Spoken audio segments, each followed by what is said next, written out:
from Senate Judiciary and Senate Finance, Senator Marsha Blackburn.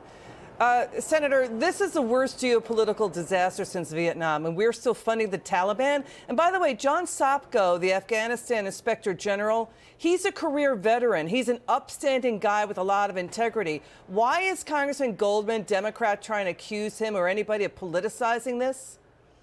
They're trying to keep this from being known by the American people. They don't want to admit what a disaster it was. But we know that there were about 9,000 Americans left behind over there. About 175 still are over there, some being detained by the Taliban. We know that out of that $80 billion that was put into Bagram, there's $7 billion of equipment that the Taliban now possesses. This is showing up around the globe. We also know that the botched debacle that is there in Afghanistan is what has given fuel to the fire that you have coming from Vladimir Putin, how he invaded Ukraine. It is what is supercharging China. You look at their work with Iran and North Korea, that axis of evil. And what we know is that a lot of this started because the Biden administration said, we're out by a date certain, even though the generals told the president, do not do this, he did it anyway. He wanted to be out of there by September 11th.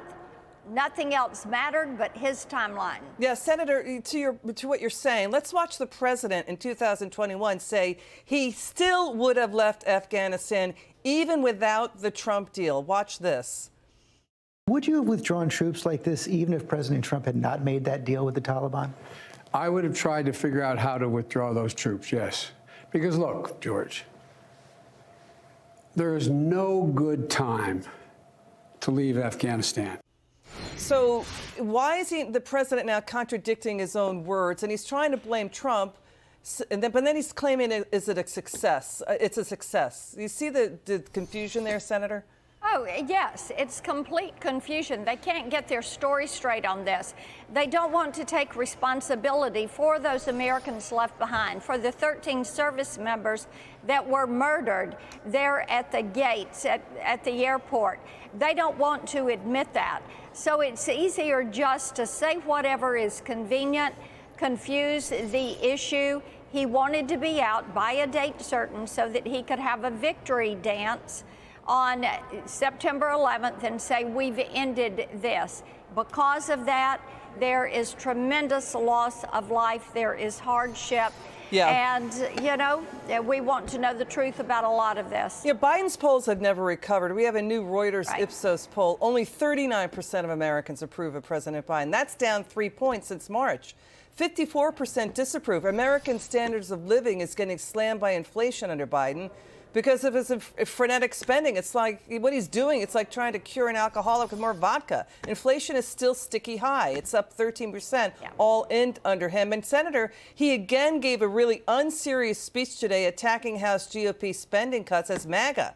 He hasn't met with Speaker McCarthy since February 1st. What's so extreme about wanting to go back to just 2022 spending levels, not even pre-COVID levels? There is nothing extreme about that. It is something that is wise because they have spent about $6 trillion, heaped that on our nation's debt. And because of that, we have people that are saying, look, I can't fill up the grocery cart and the gas tank in the same week. You look at eggs are up 38%. You've got bread up 15%, dairy up 11%, home heating fuel, gasoline, clothing, all of this, it is higher than what they tout is a 5.5% inflation rate. The basket of goods you buy is much higher than that. The American people are smart. They know this. They know that they are not being told the truth by this administration when it comes to inflation, when it comes to the economy, when it comes to wages, when it comes to the Afghanistan withdrawal, when it comes to Hunter Biden. They know they are not being told the truth. Yeah, inflation was 1.5% under Trump, 1.5% Right. or thereabouts under Obama. Let's watch Kamala Harris on this, the vice president, and watch the president today out with another gaffe, another blunder. Watch what he says, that he created only 12,000 jobs in the last 2 years. Watch this. And I thank and I met with the legislators who are here and your legislative leaders and that majority female legislature that you've got here. Some bad people.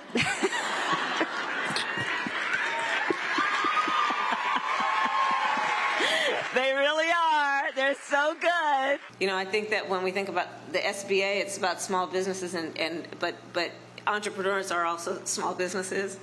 I've started to use the two phrases together because we don't want to leave anyone out because they're the same kind of people. They actually are the same people. We've created more than 12,000 brand new jobs in 2 years.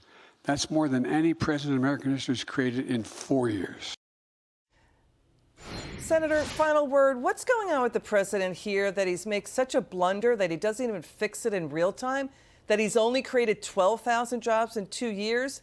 He's citing a $12 million figure that's made up. The economy, when it reopened after Democrat-led shutdowns, and the shutdowns did start under Trump, but Democrat officials pushed them nationwide, that destroyed 22 million jobs. So again, he's out with more fallacies and misleading America. Final word.